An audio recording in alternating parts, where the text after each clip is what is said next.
Hello everyone and welcome back to our channel. Today we have a very informative and extensive video for you, especially if you're considering selling your property in Portugal.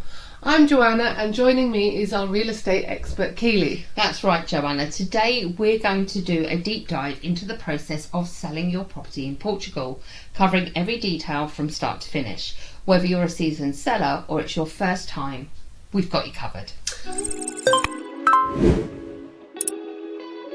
So let's jump right in. The first step in selling your property is deciding to sell. Keely, can you elaborate why this is such an important step? Absolutely, Joanna. Deciding to sell your property is a big decision and it's crucial to understand your motivations. Are you looking to upgrade to a larger property? Are you relocating to a different area? Or perhaps you're looking to release your asset in Portugal? Understanding your reasons for selling will not only help you clarify your goals, but also guide us in tailoring our approach to meeting your specific needs. That makes a lot of sense, Keely. And timing is also key, isn't it? Absolutely, Joanna. Timing can greatly impact the selling process. If you're in a hurry to sell, we can expedite the process with a complete market analysis and a personalised action plan. On the other hand, if time is not a pressing issue, we can work together to find the most favourable time to list your property. Moving on to the next step, let's talk about the market. Keely, what sets the market in Portugal apart? Well, Joanna, when working with somebody like Private Luxury Collection, you can be assured that we have the best knowledge, expertise and negotiation skills to help you arrive at the best market price and sales terms. Your agent should keep updated on what's happening in the market, including price trends and competing properties, so that you can be informed in your decision making about pricing and timing. That's really insightful, Keely. Now, let's discuss the financial aspect of selling your property. What should sellers consider? Well, when deciding to sell your property, it's important to take into consideration your current financial situation and future possibilities. A good agent can help you assess the impact of selling your home, estimate potential proceeds, and plan effective tax and estate planning strategies. Moving on to the next phase, selecting an agent and pricing your property. Keely, what should sellers look for when choosing an agent? Okay, so while selling independently is an option, partnering with an experienced real estate agency such as Private Luxury Collection brings a wealth of benefits. You should be on the lookout for expertise, extensive networks and personalised guidance. You want an agent who can help maximise your opportunities in the current real estate market.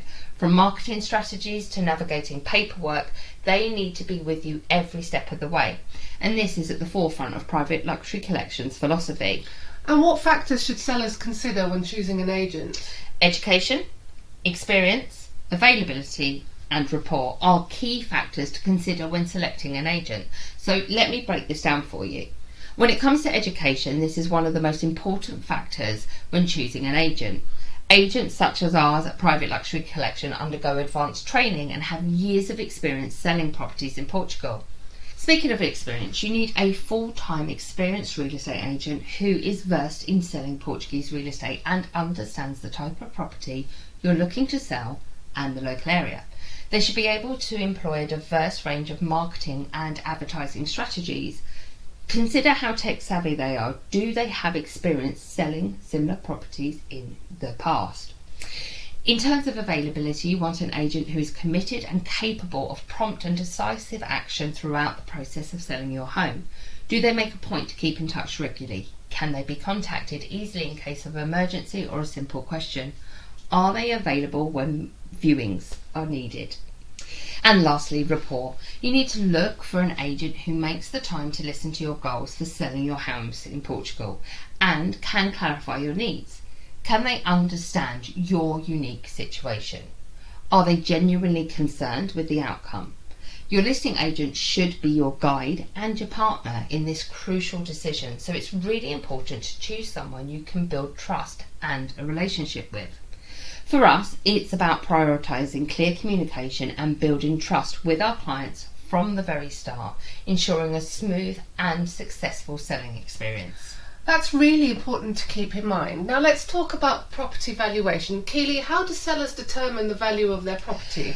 I've seen that without a professional and experienced agent, most independent sellers or inexperienced real estate agents do tend to overestimate the value of a property. That's why consulting with an experienced real estate listing agent is crucial. They will provide you with a fair but honest market appraisal based on current market trends and comparable properties. Thank you for sharing that, Keely. Let's move on to preparing your property for sale. What steps can sellers take to enhance their property's appeal? There's a lot that they can do to increase the appeal of their property and create a lasting impact for potential buyers, from enhancing curb appeal to making necessary repairs and staging their home. Will help them to showcase their property in the best possible light. Now, when you're looking at curb appeal, you want to keep your front entrance and driveway clean and tidy. Maybe add a few creative touches to your garden with colourful flowers.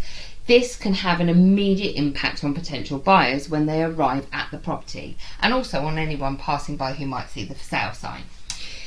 With regards to property repair, simple upgrades like a new coat of paint on high traffic areas of the house, polishing door handles and repairing fly screens or shutters can instantly brighten and lighten a property. When it comes to cleanliness and staging, when your property is listed for sale, keeping it clean and uncluttered should last past just the photography stage. You want to make sure you're prepared for any last minute viewings and keep it smelling nice and well lit throughout. So pay attention to the details here. Put away cat litter and animal toys, add fresh flowers in the hallway, get rugs or carpets deep cleaned if they're looking a little bit tired. Your agent should be happy to scan the property ahead of listing it and help point out anything that could be improved. Now, when it comes to disclosures and inspections, as an experienced agent, we're familiar with the legal process that can arise from failure to disclose information that the buyer later discovers, whether it's in due diligence or after the purchase. So it's advisable to go over everything with your agent and highlight any of these points so that they can put together a full disclosure to any buyer, which could save you a lot of time later in the process and potentially save you from losing a sale or worse, legal action. Now, when it comes to viewings, I know it's tempting to be there to greet potential buyers yourself and get a feel for what they think of your home. After all, no one really knows your home as well as you do. However, presenting the property to the buyers is your real estate agent's job. And in all honesty, buyers feel far more comfortable discussing it with the agent without you being there. It gives them the opportunity to be honest and for the agent to address any concerns that they may not raise if you were present. So remember, your agent has your best interests in mind and will ensure all the most useful and relevant information is conveyed with the buyer. There were some really valid points covered there, Keely. So what about accepting an offer? What should sellers keep in mind during this stage? Well, accepting an offer involves more than just considering the price. Sellers should thoroughly evaluate each offer, taking into account terms and conditions that align with their goals. Also consider the fact that the initial offer is not usually the final agreed upon price.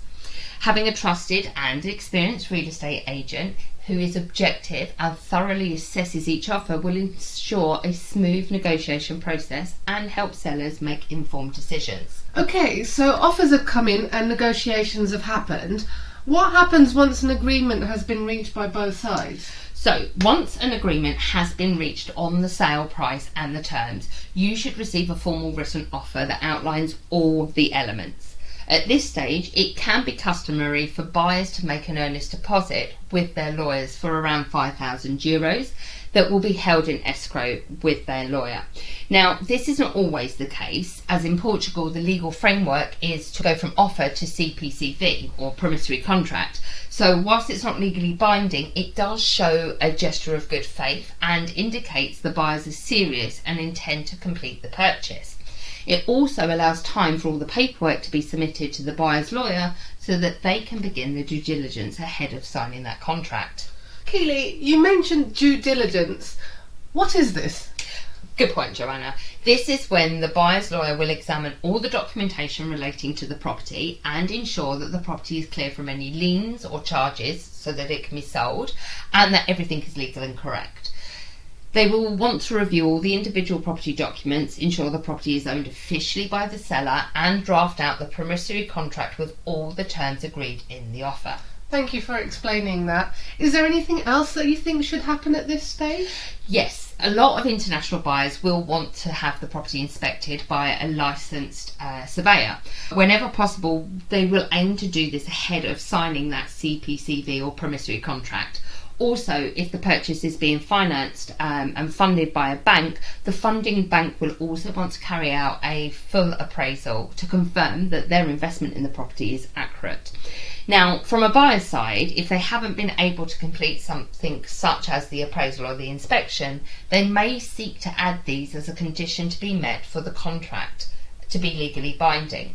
These are known as contingencies, and depending on the outcome of these actions, it could either lead to the sale completing or for the buyer to look to renegotiate the terms of the contract, usually on the price. Okay, so they've checked all the paperwork, completed the inspections and appraisals. What's the next step for the seller, Keely? Well, once the due diligence, inspection and or appraisal is complete, the next step is for the promissory contract to be signed. So they sign the CPCV, or the Contrato de Promessa Compra e Venda, as it's fully called. Yes, however, I want to point out here that this is a legally binding agreement between both the seller and the buyer. It comes with financial penalties, so you need to be absolutely sure you're in a position to proceed before you sign this document. Now, at this stage, you can expect to receive around 10, maybe 20% of the final agreed price as a deposit. Now, if you break this contract, you will be expected to reimburse the buyer that deposit and compensate them to the same value. However, if they are to break the contract, they will forfeit that sum and you'll get to keep it. Within this contract will be all the details with regards to the legal documentation of the house, the agreed sales price, and the date of closing. So from this point on, you need to stick to the schedule or you risk breaching that contract. Okay, so now let's discuss the closing process. What can sellers expect during this stage? So the closing process is the final step in the selling of your property and involves several important tasks, including a final walkthrough inspection, cancellation or transferring of home services and utilities, and signing the public deed or escritura. Your real estate agent will guide you through each step of the process to ensure that it is a seamless experience. Great. Keely, can you take us through these steps? Sure, okay. So with the final walkthrough, it's more of a formality than anything else. It generally happens the day before or the day of closing and allows the buyer and or their agent to visit the property and ensure everything is in working order and everything is the same as when the buyer and their agent last viewed the property. So that's the final walkthrough. What about the utilities? Well, in Portugal, it's often common practice to transfer services and utilities into the new owner's name as opposed to cancelling them. So in preparation for the final deed, it's advisable to take a full meter reading on all meters and relay this and the contract numbers to the buyer's lawyer so that they can initiate the transfer to the new owner. Once done, you'll receive your final bill from the suppliers that will be adjusted to reflect the meter readings that were taken at the time of transfer. What about the signing of the public deed? So the last stage of the sale is signing of the deed, or escritura as it's called in Portuguese. This has to take place in front of an official notary who will reconfirm all the documentation and settlement statements if you have a loan or charges against the property. They will also verify that the buyer has paid all relevant taxes. Keely, what if the buyer isn't present at the deed? Unfortunately, no signing can take place if both parties can't be available to sign. That said, if you aren't able to attend in person, it is possible to give your lawyer a power of attorney to represent you and they will sign on your behalf. It's also worth mentioning that if you have a mortgage on the property, then a representative from the bank will also need to be present at the signing to sign the release from the bank and to collect the funds owed to them. And how do the sellers receive the funds of the sale and the buyers take possession? Well, the funds of the sale have to be made available at the time of signing the deed. So this can be via a bank transfer with proof or in the form of a cheque issued to the owners and or their bank.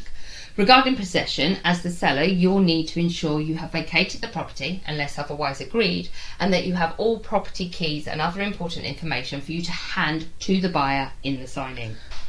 That's really helpful information, Keely. Now, that's a wrap for today's video. Keely and I hope you found this information helpful on your journey to selling your property in Portugal. If you have any questions about selling your property in Portugal or any other real estate related topics, please feel free to leave them in the comments below and we'll do our best to answer them. Absolutely, Joanna. We're here to help you every step of the way, so don't hesitate to reach out to us with any questions or concerns you may have. Well, that's all the time we have left for today, so thank you very much for watching and we'll see you in the next video.